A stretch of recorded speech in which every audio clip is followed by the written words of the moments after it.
يا بلبل الأغصان غرد مدى الأزمان عن أهل وحي الله، عن حملة القرآن. يا بلبل الأغصان غرد مدى الأزمان عن أهل وحي الله، عن حملة القرآن. اعوذ باللہ من الشیطان الرجیم، بسم اللہ الرحمن الرحیم، الحمد للہ رب العالمین، الصلاۃ والسلام علی نبینا محمد وعلی آلہ واصحابہ اجمعین، اما بعد، رب اشرح لی صدری ویسر لی امری واحلل عقدۃ من لسانی یفقہوا قولی۔ السلام علیکم ورحمۃ اللہ وبرکاتہ۔ یہود کی سرکشی اور نبوت کا انکار۔ آپ صلی اللہ علیہ وسلم کے ٹائم پر، یعنی قرآن حکیم کے نزول کے وقت، جو یہود تھے، آپ صلی اللہ علیہ وسلم کو اور صحابہ اکرام کو ان یہودیوں سے زیادہ امید تھی کہ وہ سب سے پہلے ایمان لے کر آئیں گے، کیونکہ ان کی کتابوں اور صحیفوں میں بھی آپ صلی اللہ علیہ وسلم کے بارے میں کلیئرلی مینشن کیا گیا تھا۔ سورۃ الانعام آیت نمبر 20 میں اس کا ذکر ہے۔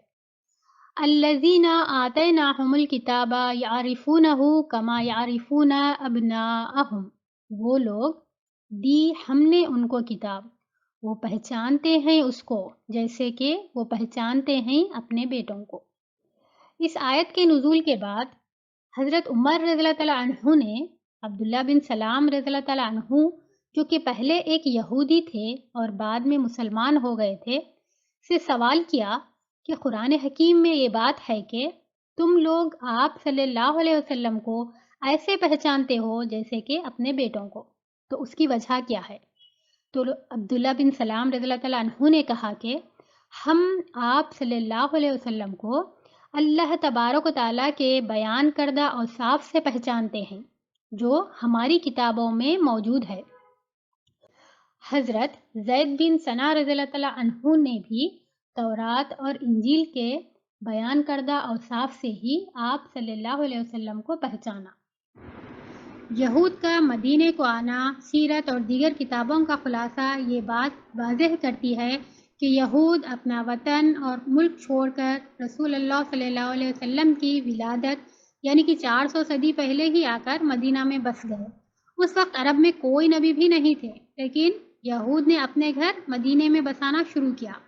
میں آپ کو تاریخ کے ان اوراق میں لے کر جا رہی ہوں جہاں پر آپ یہ بات کو پرکھ سکیں اور جان سکیں کہ یہود کب سے اور کس طرح ان کی پلاننگ تھی، اور اللہ کے رسول کی پیدائش کی جگہ جہاں آپ نے اپنے زندگی کے 40 سال گزارے وہاں پر بھی نہیں بسے۔ کیوں؟ کیونکہ تورات اور انجیل کتابوں میں رسول اللہ صلی اللہ علیہ وسلم کا نبی بن کر آنا، مکے سے نکالے جانے سے لے کر مدینے کی طرف آپ کی ہجرت ہوگی، یہاں تک کی پیشن گوئیاں ان کے پاس موجود تھیں۔ یہ ایک لاجیکل پروف ہے جو ہم اس ذریعے آپ کو بتانا چاہتے ہیں کہ ڈیوٹیرونومی جو ایک کتاب کا حصہ ہے جو ہمیں ہیبریو یعنی کہ تورات سے ملتی ہے، اس سے دلائل ملتے ہیں جس میں 15 یا 20 چیپٹر کے درمیان کچھ آیتیں ملتی ہیں جس میں کہا جاتا ہے تمہارا خدا ایک ایسے نبی کو اٹھائے گا جو وہی کہے گا جو اس کے خدا کا حکم ہوگا، یعنی کہ ایک ایسا شخص ہوگا جو تمہارے خدا کی طرف سے ہوگا اور وہ وہی کرے گا جو اس کو حکم دیا جائے گا۔ اب محمد کے معنی پر تھوڑا سا غور کرو۔ محمد کا معنی محمد نام کا ذکر اور تورات میں اس کا ذکر۔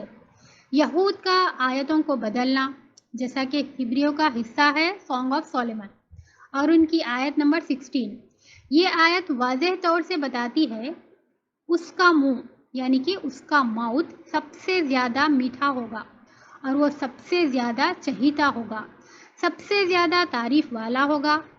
ہیبریو زبان میں جو تورات کی اولڈ ورژنس ہیں ان آیتوں میں یہ لفظ میکھامیڈ استعمال کیا گیا ہے۔ میکھامیڈ کا مطلب کیا ہے؟ جس کی بہت تعریف کی جاتی ہو، انہوں نے میکھامیڈ کو تبدیل کیا اور تعریف کیا ہوا اس میں ایڈ کر دیا، اس سے انہوں نے چینج کر دیا۔ وجہ کیا ہے چینج کرنے کی؟ کیا پرابلم تھا ان کو؟ بس ضد تھی۔ آخری نبی، دا سیل آف پروفیٹ ہوڈ، رسول اللہ صلی اللہ علیہ وسلم کو کیوں دیا گیا، جو کہ بنی اسماعیل میں سے تھے۔ وہ چاہتے تھے کہ بنی اسحاق یا بنی اسرائیل سے بہت سے پیغمبر آئے، ویسے ہی ختم نبوت کا تاج بھی انہی کی نسل میں سے ہوگا۔ یہ ان کی دلی تمنا تھی، لیکن یہ دین اللہ کا ہے۔ اللہ جو چاہے وہ کرے، جسے چاہے نبی بنائے۔ ہمیں چاہیے کہ اس پر راضی رہیں اور اس کے فیصلوں پر خوش رہیں اور رضامند رہیں۔ اب آپ دیکھیے، رسول اللہ صلی اللہ علیہ وسلم کا نام سانگس آف سولومن میں موجود ہے، جیسا کہ آپ نے دیکھا کہ یہ تورات کا ایک حصہ ہے۔ محمد کا مطلب کیا ہے؟ یعنی کہ سب سے زیادہ تعریف کیا گیا۔ جان، اس میں لکھا ہوا ہے، جو ان کے یہاں چیپٹر 17 ہے، یہ تمہارے لیے اچھا ہے اور میں یہاں سے جا رہا ہوں۔ جب تک میں نہیں جاؤں گا وہ مدد کرنے والا نہیں آئے گا، اور میں جب چلا جاؤں گا تو پھر یہ مدد، یہ وکیل، یہ وارث کو پھر بھیجوں گا۔ اس جان کے ورڈز میں موسیٰ علیہ السلام کا بولنا ہے کہ میں جاؤں گا تو پھر ایک وکیل آئے گا۔ وکیل یہاں پر رسول اللہ صلی اللہ علیہ وسلم کی مدد کی پیشن گوئی ہے۔ اور ہمیشہ یاد رکھیے کہ گریک لینگویج میں پیراکیٹوس وکیل کو کہتے ہیں۔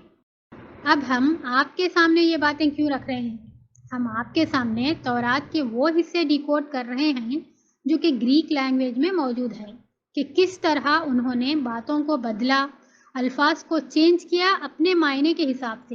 یہ آپ کے سامنے رکھنا ہمارا مقصد ہے۔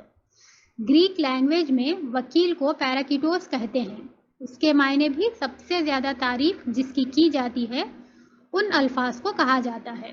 جینیسس یعنی ہیبریو تورات میں اور عیسائیوں کی جو اولڈ ٹیسٹیمنٹ ہیں، اس کا چیپٹر 25 اور 21 میں صاف صاف لفظوں میں لکھا ہے، اسماعیل جب پاران میں اپنی ماں کے ساتھ تھے تو وہاں سے پھر ان کی جڑیں مضبوط ہوئیں اور جڑوں میں سے ٹہنیاں آئیں اور وہاں سے پھر پودا بڑھا اور وہاں سے ایک نور نکلا پاران میں، اور پاران سے وہ نور ٹولمی کو چلا گیا۔ ورڈز کی سمجھ بوجھ کیا ہے؟ کیسے سمجھیں ہم اس آیت کو؟ اسماعیل علیہ السلام کی جڑیں یہاں پر پاران میں اپنی ماں کے ساتھ ہوں گے کا کیا مطلب ہے؟ یعنی کہ وہ مکہ میں اپنی ماں کے ساتھ ہوں گے اور ان کی جڑیں مضبوط ہوں گی، مطلب ان کا نیکسٹ جنریشن آنے والی نسل ہوگی اور ان کی نسل بہت وسیع ہوگی، بہت واسٹ ہوگی۔ پھر ایک نور نکلے گا کا مطلب کیا ہے؟ رسول اللہ صلی اللہ علیہ وسلم کا ان کی نسل میں سے آنا، پھر وہ نور پاران سے نکل کر ٹولمی کی طرف چلا جائے گا۔ ہسٹورین سے پتہ لگتا ہے کہ پاران وہ علاقے کا نام ہے جو عرب میں حجاز کے علاقوں کا مرکز ہے، یعنی کہ مکہ ہے۔ یعنی مکہ اس وقت پاران کے نام سے جانا جاتا تھا۔ پھر ٹولمی کیا ہے؟ مدینے کے مختلف زبانوں میں مختلف نام ہیں جو اس وقت پیشن گوئی کے طور پر استعمال کیے جاتے تھے۔ مثال کے طور پر طیبہ، مسکینہ، اڈھورا، جبیرہ، چیٹرک ایکسیٹرا۔ اس آیت کا خلاصہ کیا ہے؟ انجیل تورات میں جیسا کہ ہم نے جینیسس کی آیتیں دیکھی ہیں، جس میں رسول اللہ صلی اللہ علیہ وسلم کا اسماعیل علیہ السلام کی نسل میں سے ہونا، مکہ یعنی کہ پاران میں پیدائش اور مدینے کی طرف ہجرت کی پیشن گوئی کی گئی، یہ صاف ثابت کرتا ہے کہ تورات میں آپ صلی اللہ علیہ وسلم کی آمد کی پیشن گوئی، آپ کی پیدائش مکے میں ہونا، آپ کا بنی اسماعیل میں سے آنا، یہ تمام چیزیں، حتیٰ کہ آپ مدینے کی طرف ہجرت کریں گے، یہ تمام چیزوں کی پیشن گوئی پہلے ہی کر دی گئی تھی۔ لیکن یہ ضد تھی یہود کی کہ وہ چاہتے تھے کہ آپ صلی اللہ علیہ وسلم بنی اسماعیل میں سے نہ آئیں، تو اس ضد کی بنیاد پر انہوں نے رد کرنا شروع کیا، آپ صلی اللہ علیہ وسلم کی نبوت کا انکار کیا، اس حد تک کہ وہ کتابیں جو اللہ سبحانہ تعالیٰ کی طرف سے بھیجی گئیں، ان میں انہوں نے چینجز کیے، آلٹریشنز کیے اپنے مطلب اور اپنی چاہت کے مطابق۔ خلاصہ کیا ہے؟ کیا ہم تعجب سے نہیں سنتے کہ کتنے واضح نشانیوں کے باوجود یہ لوگ یقین نہیں کرتے؟ ان کی کتابوں میں خود لکھا ہوا ہے کہ اللہ کے رسول آئیں گے، یہ نام ہیں، اور نام کا مطلب یہ ہے کہاں آئیں گے، کہاں پر ہجرت کر کے جائیں گے، ہر چیز کلیئرلی مینشن کی گئی ہے۔ یہود کا انکار صرف ان کی ضد کی وجہ سے تھی، وہ چاہتے تھے کہ آخری نبی اسحاق علیہ السلام کی نسل میں سے آئیں۔ اب ہمارا مقام یہ ہے کہ ہماری زندگی میں ہم شریعت محمدی میں آ کر توحید کا نعرہ لگا کر بھی دین میں کتنی ضد کر رہے ہیں۔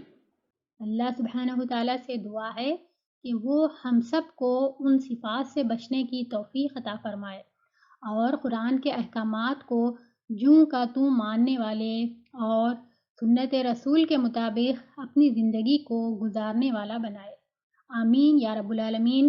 جزاک اللہ خیراً کثیراً۔ السلام علیکم ورحمۃ اللہ وبرکاتہ۔